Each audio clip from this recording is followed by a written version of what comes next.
jefa del Departamento de Español, Portugués y Estudios Latinoamericanos en la Universidad de Newcastle.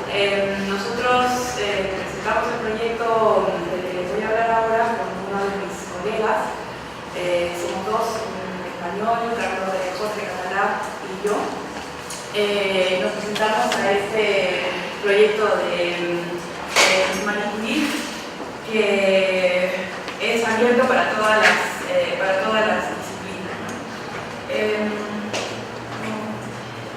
Entonces, Lourdes me mandó este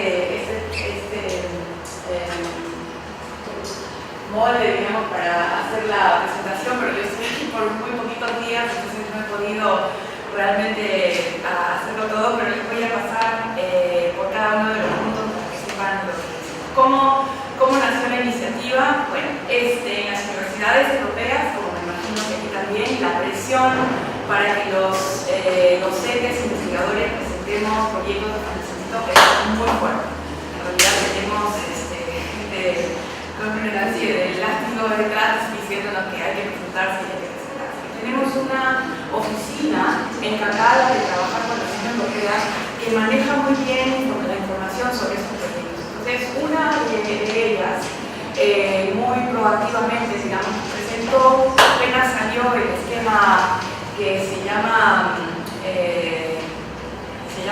RISE, que quiere decir Research, Innovation and Staff Exchanges, es decir, investigación, innovación e intercambio de personal. Se llamaba antes INSES, que era más o menos lo mismo. Entonces, cuando era INSES, nos mandó la convocatoria y este colega y yo presentamos un proyecto y lo mandamos. El proyecto lo redactamos prácticamente nosotros dos solos, pero por la naturaleza de esa convocatoria, lo que hicimos fue llamar a colegas en otras universidades, en la Universidad de Valencia, en la Universidad de Lleida, en la Universidad de Ámsterdam, como beneficiarios europeos. En el lenguaje de la Unión Europea, las organizaciones europeas se llaman beneficiarios y las organizaciones de otras partes del mundo, que ellos le llaman tercer socio o también le llaman partner, ¿no? Third country, ¿no? O sea, tercer país y beneficiario. Nos contactamos con, en ese momento, la UNAM de México, la Universidad de Sao Paulo, Brasil, la Universidad Austral de Chile. Resulta que este año Brasil y México ya no están en la lista de posibles países beneficiarios. No nos dieron la beca cuando nos presentamos en 2013, pero nos mandaron 3 páginas de comentarios muy detallados y nos invitaron a volver a presentarnos. Entonces, este año, el esquema cambió de nombre. Lo que hicimos fue recoger la propuesta, sacamos a Sao Paulo y a México porque ya no había financiamiento para ellos, y nos contactamos con la Universidad 3 de Febrero en Argentina, la Universidad de Córdoba, donde también teníamos colegas con los que podíamos trabajar. Volvimos a presentar la propuesta y nos la dieron. Entonces, ¿en qué consisten estas propuestas? ¿De qué se trata? En el lenguaje de las convocatorias de la Unión Europea, el propósito fundamental de este libro es promover investigación sostenible. O sea, lo que ellos quieren es crear asociaciones, grupos de investigadores en el mundo que puedan continuar trabajando juntos alrededor de un tema particular. O sea, lo que les interesa es construir una colectividad académica que pueda desarrollar este tema de la innovación, que es importante, temas nuevos en el conocimiento académico, que incorporen además sectores de la sociedad como empresas o individuos para el desarrollo de estos temas, ¿no? Otro elemento que es bien importante para la Unión Europea es el desarrollo de las carreras. O sea, digamos, ellos ponen mucho énfasis en todas estas oportunidades como una ocasión para el desarrollo del perfil profesional de los participantes. Entonces, esta idea de tener proyectos proyectos personales claros, asociados a otras personas, pero al mismo tiempo con una visión de a dónde está uno conduciendo su carrera, son también elementos importantes, ¿no? Entonces, esos son los propósitos. ¿En qué consiste el programa? Como ya lo decía el presentador anterior, este programa, el programa RISE, está hecho para que personas europeas vayan a universidades, personas que trabajan en universidades europeas, ¿no? Personas que trabajan, que están asociados institucionalmente, principalmente a universidades europeas, vayan a estos terceros países, ¿no? Que están en todo el mundo, y que empresarios, individuos con alguna habilidad particular y académicos vayan a Europa. No se puede viajar entre universidades europeas, no se puede viajar o hacer pasantías entre universidades en los otros países del mundo, ¿no? Es solamente un intercambio de Europa hacia los terceros países y de los terceros países hacia Europa. Las estancias pueden ser de 1 mes a 12 meses. Y el dinero, esto que tú decías antes, de cómo es que se distribuye el dinero se distribuye en 4.500 euros por persona por mes, ¿no? Cuanto más grande el proyecto, más dinero. Pero la forma en la que se maneja el dinero es que cada persona que viaja tiene asignados 4.500 euros por mes. 2.000 euros son para pasajes y para la estadía durante su estancia. Entonces, si está 6 meses, le tocan 6.000 euros para este propósito. Por lo tanto, si ustedes van a participar en alguno, conviene que calculen sus estancias lo más largo posible. Si una estancia de 1 mes, ya menos para el pasaje y comer y sin comer, ¿no? Entonces, las estancias más largas dan un poco más de flexibilidad.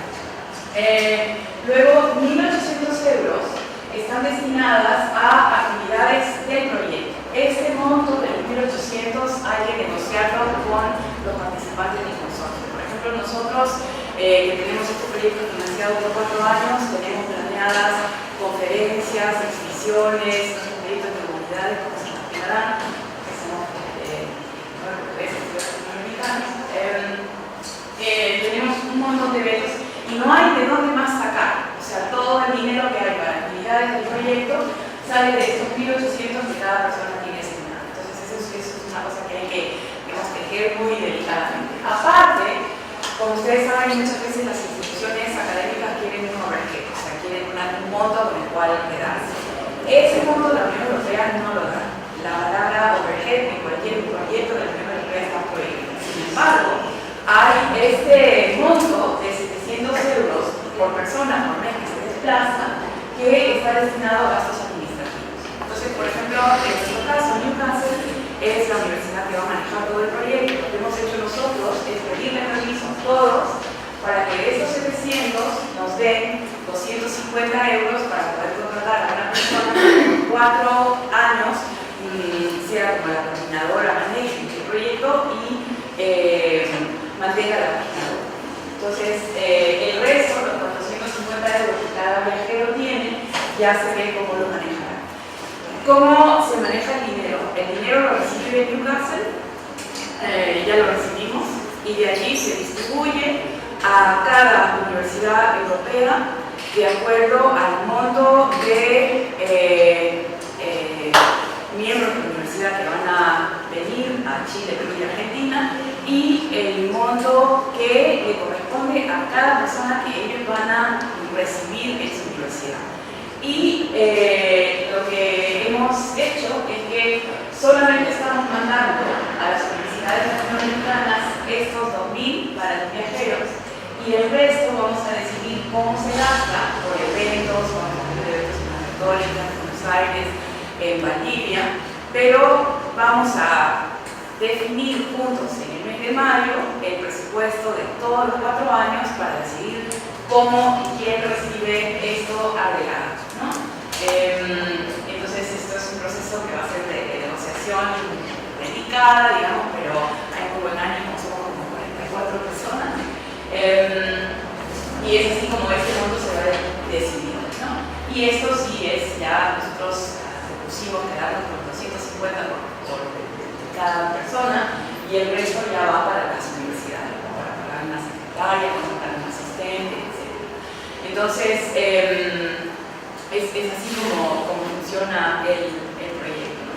Una cosa interesante es que, si bien son solamente instituciones europeas las que pueden proponer la nacionalidad de las personas que trabajan en esas universidades, ¿no? O sea, pueden ser personas de cualquier parte del mundo, la única condición es que para participar desde las universidades europeas tienen que haber estado contratadas por lo menos 6 meses por la Universidad Europea.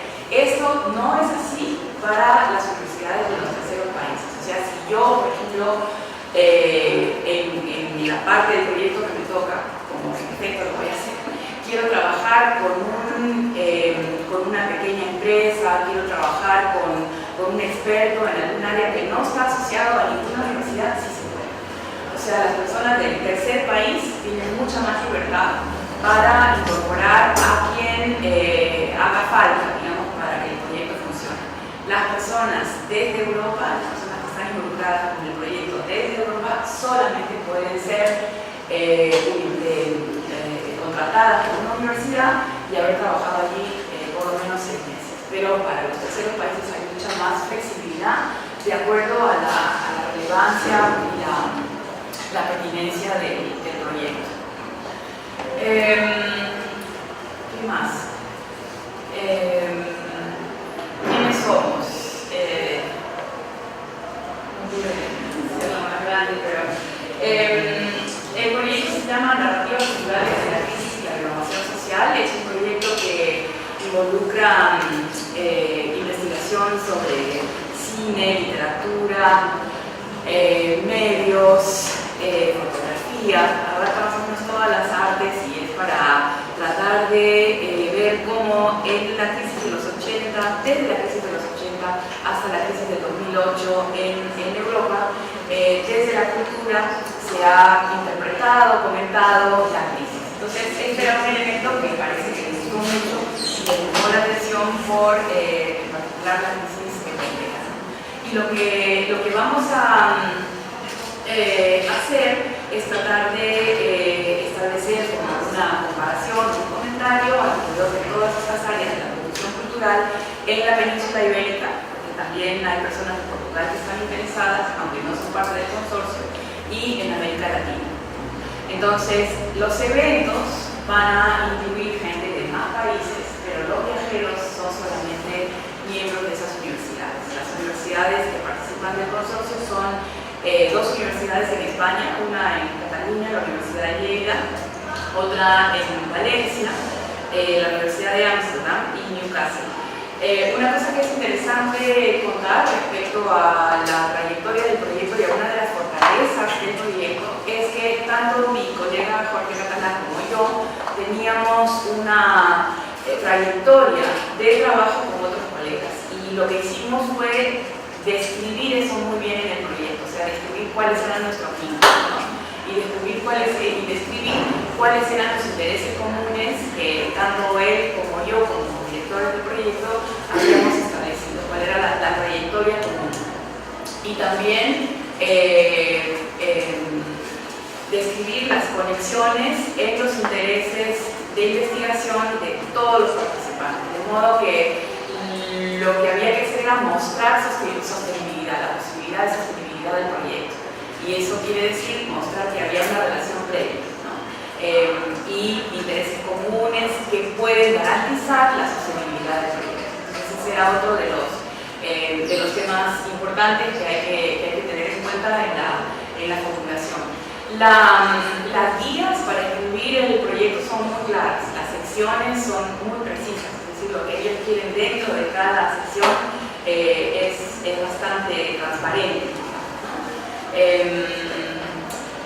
Hay una falla, uno tiene que aprender de los errores, una falla en la primera formulación que nosotros hicimos del proyecto es que un elemento que para ellos es muy importante lo ignoramos, y es que querían la primera parte, la primera página del proyecto, más o menos un diagrama de cómo iba a funcionar el proyecto, de la estructura del proyecto, de quién era bien y cómo íbamos a asumir las tareas de administración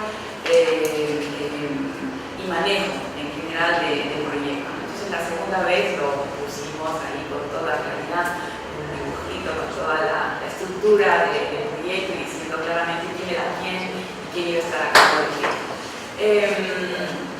Luego, una cosa que es interesante dentro de la estructura también de esta guía para escribir el proyecto es que como estamos hablando de tanto dinero, en realidad es posible desarrollar temas paralelos, ¿no? Que ellos le llaman paquetes de trabajo, work packages.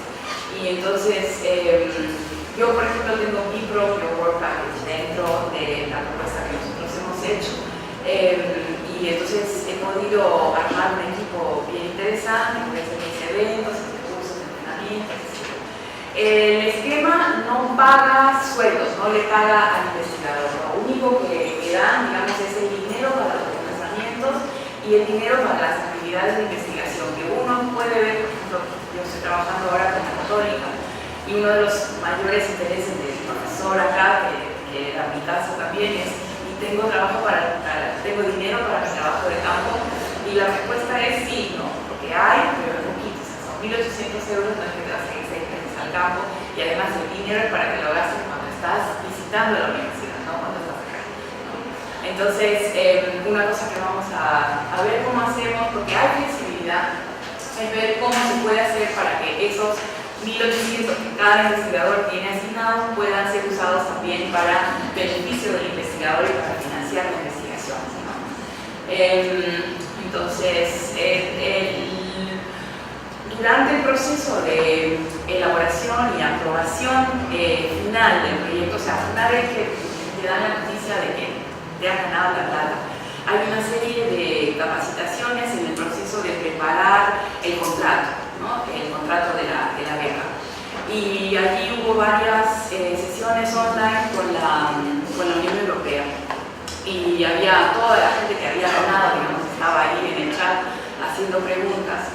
Y una de las personas que hablaba de la Unión Europea, por ejemplo, nos dijo que lo único que a ellos les interesa es garantizar que las personas han viajado de un lugar a otro por el tiempo que dijeron que iban a viajar. Entonces, dijeron, no vamos a hacer auditorías, lo que sí queremos ver es pasajes y constancias del tiempo de estadía.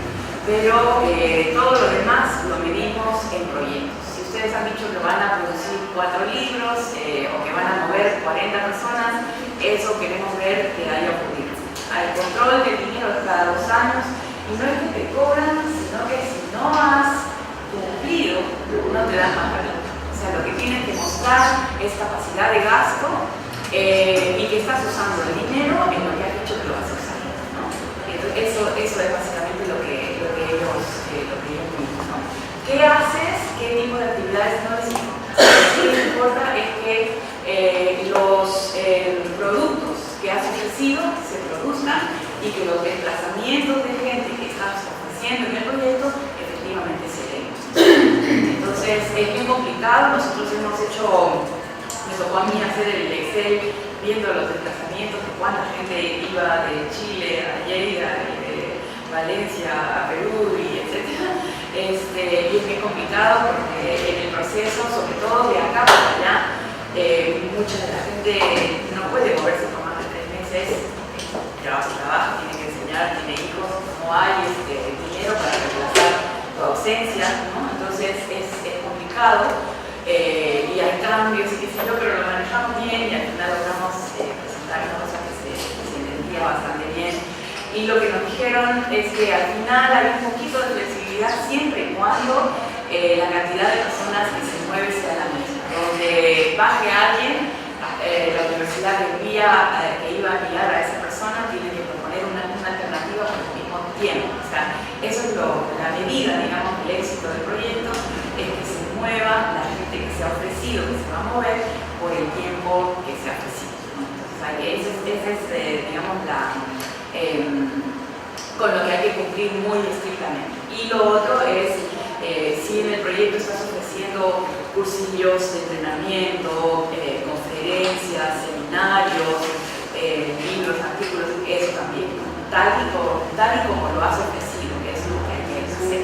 Y el proyecto se revisa, hay que presentar un informe preliminar al primer año y un primer informe completo con cuentas y todo al final del segundo año, y allí recién ellos deciden si le dan la siguiente que cada uno. O sea, la plata sale por pocos, lo recibe la universidad que ya ha propuesto el proyecto, y luego las cantidades se dividen de acuerdo a la cantidad de personas que se van a desplazar del tercer país a las universidades europeas.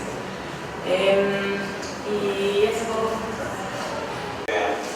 Buenos días a todos, soy Carlos Heller. Lo que te voy a contar a continuación es un modelo de proyecto, un proyecto que está actualmente funcionando, no es eso,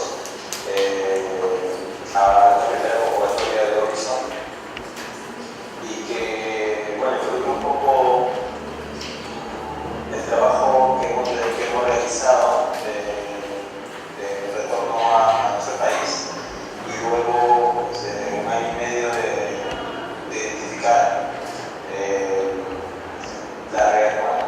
la realidad en la que nos encontrábamos y poder transferir toda esa información a nuestros socios internacionales, a aterrizar un proyecto que ahora mismo estamos viviendo, y quizás en febrero ya tengamos la respuesta definitiva si es que ha sido meritorio de ser calificado.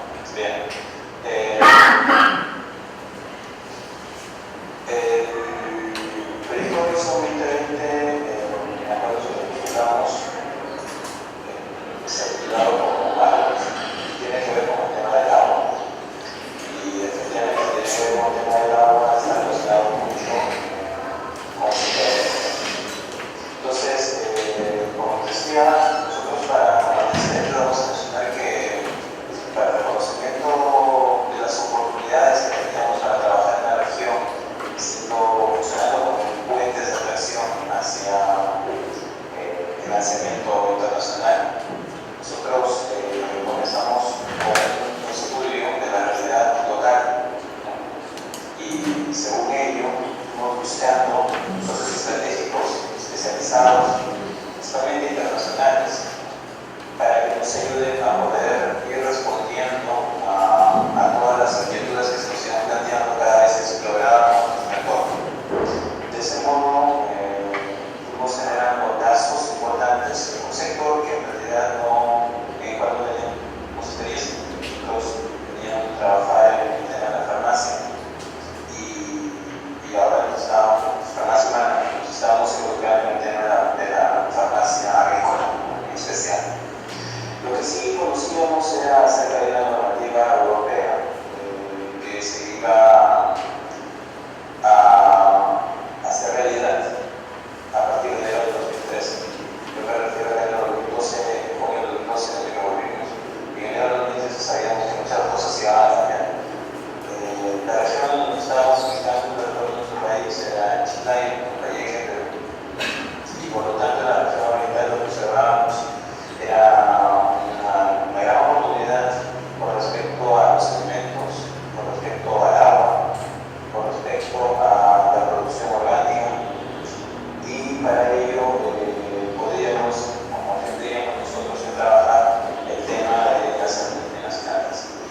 Así, haciendo uso del conocimiento previo que traíamos desde Europa, nos involucramos en una estrategia de desarrollo de tecnología y también de consultoría, digamos, de alguna manera, con los exportadores locales, nacionales, que ya trabajan con mercados internacionales y que estaban muy interesados en poder ir con esas alternativas.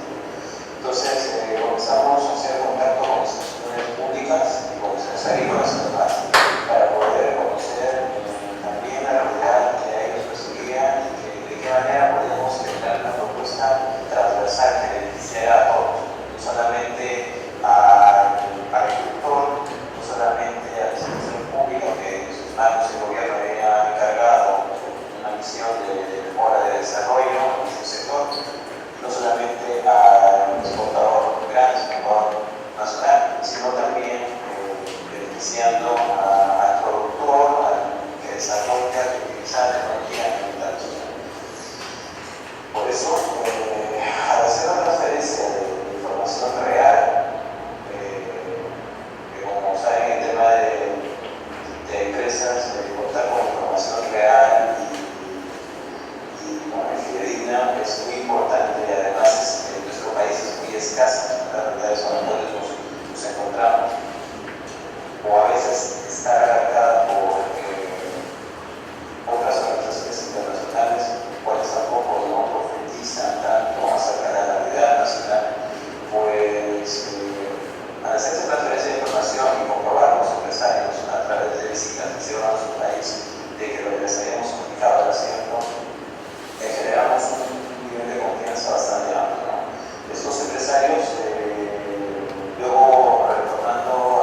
mercado de conocimientos con el objetivo de ahorro de agua, de energía, solar gratis. El pilar más ubicado es el reto social. La idea de ese proyecto bastante complejo, igual por mucho conocerlo y participar en él.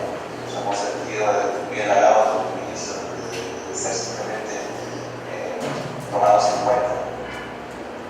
Y el tópico se encuentra en water, de agua. Con el water, el programa es de innovación en agua para incrementar su valor cada uno. Bien, el programa consiste en un trabajo comunitario de intercambio de experiencias entre 17 socios. 13 de esos socios son empresas. Empresas que trabajan con ese tipo de tecnologías, tecnologías de riego especial, energías renovables, reutilización de agua y también los demás son universidades, institutos de investigación que ya trabajan muchísimos años en este tema y tienen mucha experiencia en esto. Como verán, nosotros éramos, digamos, los únicos poco conocedores. Nuestra experiencia en ese año y medio nos hemos involucrado mucho con el sector agrícola de nuestra región, pero aún así teníamos una escasez de conocimiento con respecto a una desventaja con respecto a la experiencia. La Universidad de la Universidad de Castilla-La Mancha, que tiene el Centro Regional de Estudios del Agua, su director, el doctor José María Carcuero, que nos da ponencia para OCITEC en noviembre del año pasado, junto con el doctor Miguel Ángel Moreno. Ellos elaboraron la propuesta. Lo que yo les voy a contar, de la forma que estoy autorizado para mirar todo el proyecto, he intentado extraer ese programa de trabajo para que entiendan un poco cómo nuestro trabajo y el trabajo que ellos realizaban alrededor, que nosotros desconocemos por completo en ambos lados, se pudo ver articulado y actualmente persiguiendo un propósito común. Entonces, unos objetivos aquí que nuestras propuestas son con la creación de sinergias. Y bajo esa sinergia que se quiere generar, como repetir la cadena de empresa, entre la academia a nivel internacional, entre empresas a nivel internacional y viceversa,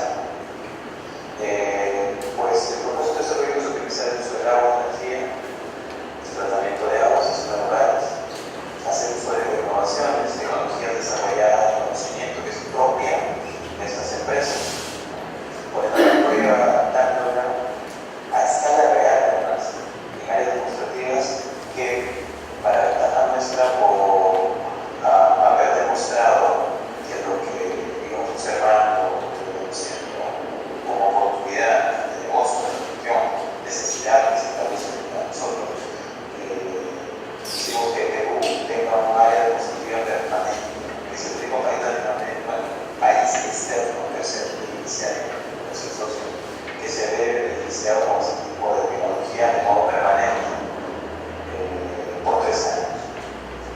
Los otros países involucrados con áreas demostrativas permanentes solamente Perú es el único con exposición permanente. Y temporales existen en otros países, dos latinoamericanos como Brasil y Chile, y en Sudáfrica, India. Bueno, ¿qué es lo que se pretende? Lo que se pretende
iniciado con la conquista de su nuevo mercado.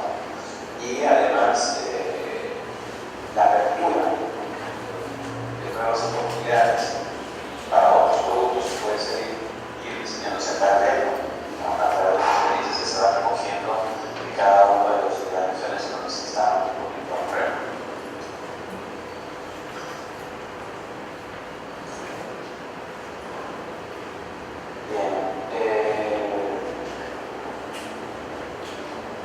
En el siguiente punto, al nombrar el consorcio, digamos, los socios, como lo mencionaba, el proyecto está conformado por 17 socios. Hay unos socios directos y los socios indirectos. Los directos son principalmente los involucrados que forman parte de la Unión Europea, como la Universidad del Centro de Investigación, la líder de la Universidad de Castilla-La Mancha, y 3 empresas europeas, 4 españolas, italianas, una inglesa, la francesa, la turca, la griega, la holandesa, la portuguesa y la americana. Todas especializadas en la ingeniería, como en evolución de tecnología de vanguardia y fabricación avanzada. 6 centros de investigación de universidades ya los socios indirectos, en este caso aquí están incluidos centros como Guinea, chileno, institutos de investigación del Ministerio de Agricultura de la India, de Brasil, ¿no? Sudáfrica. Pero en el caso nuestro, en el caso del Perú, la estrategia ha sido para poder ser catalogados como un centro permanente beneficiario. Nos hemos incluido como socios de una de las empresas, de las 13 empresas europeas que se están presentando para el proyecto.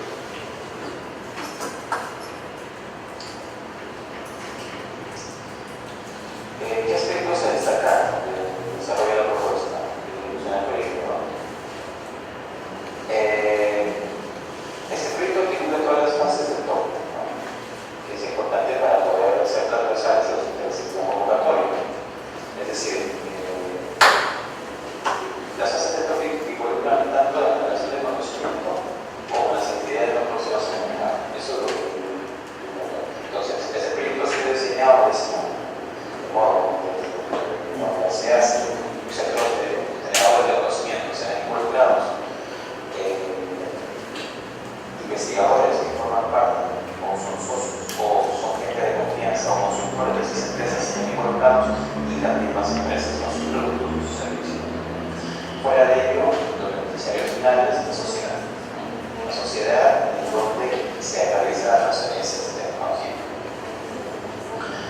¿Qué otro aspecto se puede destacar en este proyecto? Es un proyecto de demostración. Un proyecto de demostración en donde las tecnologías se van a poner a prueba. Eso puede, en principio se supone que no generará mucha adversidad, ¿no? Con respecto a ponerlos a pruebas en lugares extremos, ¿no? En lugares donde nunca han sido probadas. Porque en principio lo que deberían hacer los expertos dueños de esas tecnologías es ir previendo, haciendo estudios de los lugares donde se van a hacer las transferencias y previendo algunos obstáculos con los que se podría encontrar. Pero además, esto va a generar nuevas innovaciones. Se pretende además con este proyecto generar 15 nuevas innovaciones en el proyecto. 15 nuevas innovaciones que, como vuelvo a repetir, van a provenir desde la experiencia que se va adquiriendo a través del óptimo uso de esa tecnología.